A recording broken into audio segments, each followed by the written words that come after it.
Hi, this is Cara Pike-Inman, and I decided to do a video response to Tracey's summary of the College Prep for All policy brief. I have loved the discussions that you all have started on these, on the questions that Tracey posed. I think there's some wonderful suggestions that have been put out there, and I had some additional comments to make. So in response to the first question about what strategies could be put in place along with the mandatory curriculum that could improve the high school curriculum rigor and student preparedness for college and career readiness. I think there's some great suggestions that have been put out there in terms of tutoring, some of those shadow education techniques. It does definitely sound like this curriculum could have been put out as a pilot program and tested and then kind of tweaked and all of that to make sure that some of the best instructional techniques and best resources were being used before it got implemented on a wider scale.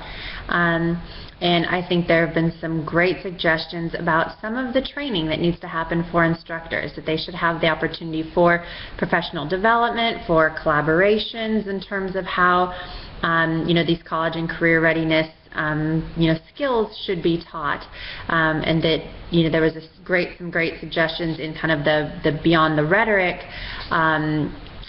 article about how teacher development should address the effective teaching of these college readiness standards, and that needs to be part of teacher training as well as part of continuing professional development for teachers who have been in the field for a while.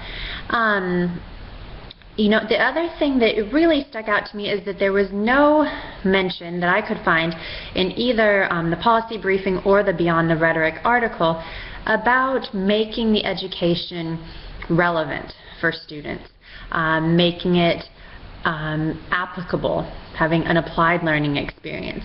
And I think that's a lot of what keeps students from being engaged is, why am I learning this? What is the point?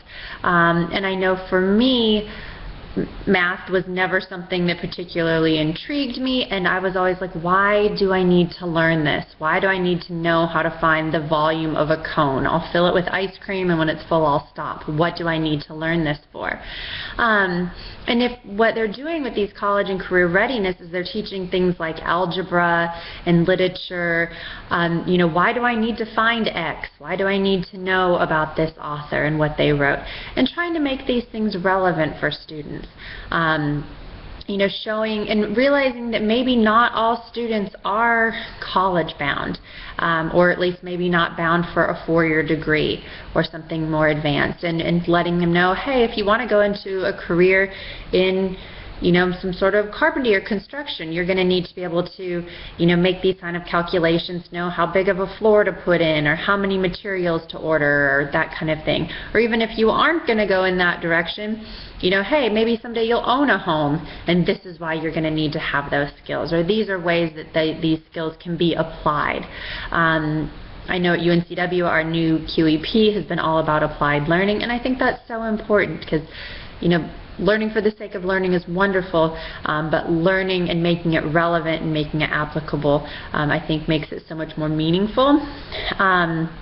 Some of the other suggestions that were really in that Beyond the Rhetoric article, which I know is not what Tracey was specifically analyzing, but had just really talked about how there is such a readiness gap, and there's a graph on page 2 that illustrates this beautifully, but also just how the kind of the K-12 system and the higher ed system aren't setting out the same expectations for what college readiness is, and how they really should be developing those expectations jointly. And I think that if you have the same expectations, it's a lot easier to close that gap than if you potentially are operating with two totally different sets of expectations. And also it talked some about how they were focusing on course completion, not necessarily, again, that skill attainment and having applicable skills versus just, okay, you finished that course, let's check that off. And just that some of the readiness assessments don't measure college readiness, and I know this is something I've always been a little confused by, is, and I'm glad some of the assessments since the time that a lot of us were in college, or were in high school preparing to go to college, there was no writing component to any of those assessments back when I was in school, and I was actually glad when I retook the GRE for this doctoral program to see that there was a writing component to it, not just, hey, can you do analogies? I don't I'm sure much research has been done, but I don't know that I personally believe that being able to successfully complete analogies on an exam is going to equate to being able to produce a well-organized, thoughtful, coherent paper at the higher education level. So some of my thoughts about question number 1. Question number 2 about absenteeism. What specific factors should be considered when developing policies regarding attendance?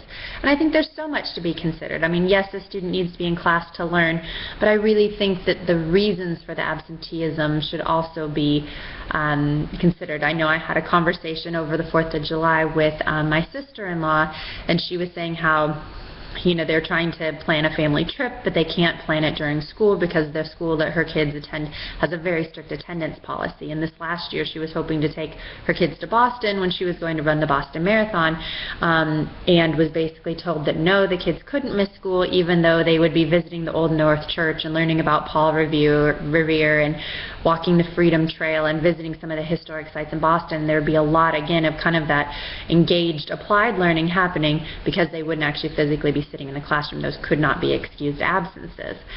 So looking at why the absences are happening. And then also, coming from an area in Alaska, there's huge migrant populations, and I know that those exist in North Carolina as well. In Alaska, it's mainly for commercial fishing and gold mining. But that was actually even something growing up where my mom worked in the migrant education program to make sure that those kids didn't get behind. So why is that absenteeism happening? Is it because the kids are blowing off school, or is it because of a family commitment? Or really, I think policies related to absenteeism need to really look at the full context of the situation. So those are some of my thoughts related to all of this, but I think context is important, and I also think that these articles really brought to light too how dangerous statistics can be. That it would be really easy to kind of look at that the college prep for all brief and immediately just look at some of the statistics that say that, oh, gosh, this is great because the number of students engaged in college preparatory coursework went up. 90% of students were involved in this after the policy change, and student enrollment in these courses was much more equitable by race and ethnicity and that kind of thing. And those are all quite positive statistics, but then, you also see, oh, there were no positive effects on student achievement, and, there was negative effects on graduation rates and all of that. So again, it kind of shows how in this one study, statistics can be picked and chosen to represent what someone would want them to represent if they were trying to represent the study in either a positive or a negative light. So also shows some of the cautions about using or just looking at statistics. So thanks.